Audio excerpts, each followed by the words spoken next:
how's it going, everyone? Meteorologist Danielle Grant here in the 9 News Weather Center. Hope you're having a fantastic Thursday. A little bit more sunshine out there for us today. Plus, temperatures are going to be a bit warmer. The winds not too bad either. We're winning all the way around. Hey, if you have any questions about the forecast, be sure to drop those in the comments below, and I'll get to them at the end of the forecast. But I want to take on a quick little tour. Let's start up north into Fort Collins. Yes, a couple of clouds out there, but it still looks good. Boulder, nice to have some blue skies. And downtown Denver, looking pretty good. Maybe a little bit of haze. But these temperatures are starting to warm up quite a bit, and the winds not too bad. Really, I am going to be watching them starting to pick up later this afternoon across far southern Colorado. We're seeing anywhere between about 15 to 25 mile-per-hour gusts around the Front Range, and they should stay that way really throughout the rest of the day. We're at 68 right now out at the airport, lower 70s into northern Colorado, upper 70s already in Burlington and Lamar, 50s in Leadville with 60s around Kremling through Eagle, and 72 in Grand Junction. As we look out toward the airport, the winds picking up a little bit out of the north-northeast, about 12 miles per hour, but that's not doing all that much. Thank goodness. But of course, we're keeping our eyes on tomorrow when we could be looking at 40 to 50 mile-per-hour wind gusts making a comeback around here for our kind of as we wind down the month of April, which has been such a windy one. Later this afternoon, with a bit more sunshine, we should see these daytime highs soar into the mid to upper 70s for the metro area, 80s off to southeastern Colorado, and a lot of our friends up into the high country looking at lower 60s today. Yes, we do have a chance for seeing some high fire danger out there just because of the heat that is going on into southern Colorado, as well as those strong winds and low humidity values. So red flag warnings in place today. Right now, we're just looking at wind gusts later this afternoon into this evening, upwards of about 35 miles per hour. These alerts will go back into effect tomorrow, but we will be tracking wind gusts more so between 55 to 65 miles per hour. So certainly tomorrow looks to be the worst day out of the next couple or so. On HD Doppler 9, not a lot going on. We're watching just a few high-level clouds starting to stream into the state. Otherwise, our storm system still anchored around Idaho, bringing them some scattered rain, some snow showers way up high. And late tonight into tomorrow, if we do see any storms that pop up, they'll primarily be across the far northeastern plains. And then as you move out into Nebraska, everywhere in yellow, going to be under that slight risk for seeing some severe storms later on. And really, the timing of this looks to be not till about 11 or midnight tonight, so pretty late. This evening here in Denver, we'll call it partly cloudy. I'm not anticipating really seeing much wet weather for us this evening. We're down to 45, so it should be a pretty mild night. Look at these overnight lows staying in the 50s off to the eastern plains, 30s mainly up into the mountains. Futurecast, let's get it going. How about 7 o'clock tonight? The clouds will definitely be in place around the I-25 corridor off to the northeastern plains, and then again, it's going to be late tonight, about 11 o'clock. You start to see just a couple of isolated storms beginning to form in far eastern Weld County. They'll be tracking off to the northeast right there into the panhandle of Nebraska, and then really gain some momentum overnight, gain some energy, so to speak, and then they'll start to push off to the east as we look ahead toward early tomorrow morning. Yes, we'll be tracking a few clouds tomorrow, but that cold front rolls through in the morning, so temperatures will be a lot cooler tomorrow than where we're at today.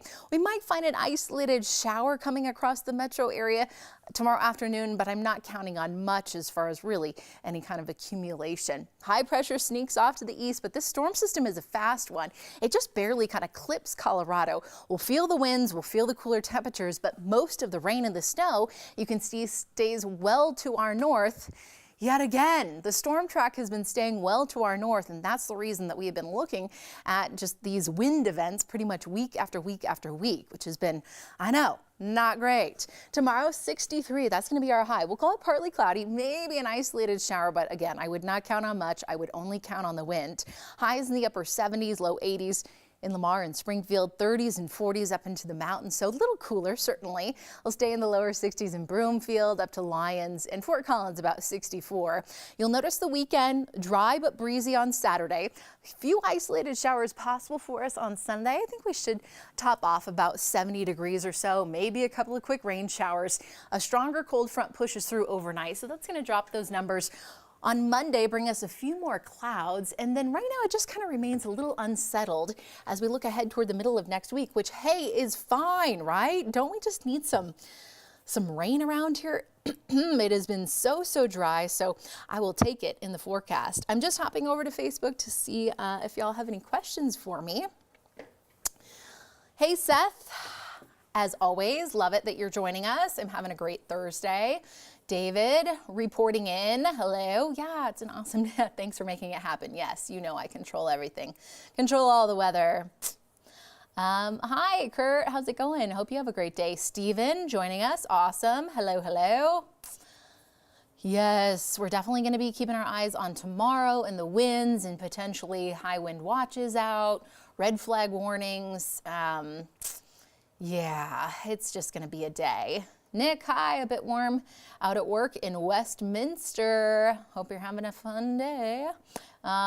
David saying, your 8-year-old asked why there's wind. Yeah, good luck with that. We are looking at really strong winds coming in with these storms, which has been just not great. Unfortunately, this is pretty typical when we have this weather setup happening, a La Nina weather pattern, so to speak. Our storms stay to the north, and so unfortunately, they just drag the cold front through, and that kicks up the winds for us, but a lot of the precipitation stays to our north. So unfortunately, that's kind of the pattern that we have been stuck in and look to continue to be stuck in for next week. Next week, I mean, isolated showers Tuesday and Wednesday, but the winds will be kicking up, of course, as that storm system rolls in too. Becky, I think is how I pronounce your name. Will the winds be high around Berthoud, Loveland area? Yeah, tomorrow we could have some pretty strong winds. I'd say like 40-mile-per-hour wind gusts out there. Still, we don't have a red flag warning or anything in place for the Front Range tomorrow, but I'm keeping my eyes on that one. Hi, Chris. How's it going? Hope you have a wonderful day. I'm trying to bring the nice weather, always, right? And I'm trying to steer the winds out of here, but no guarantees for us tomorrow. I hope you guys have a great rest of your day. As always, if you have any questions, comments, you want to chat, Facebook, Twitter, Instagram, @the WX Woman, and I will see you guys back here tomorrow, same time, same place. Bye.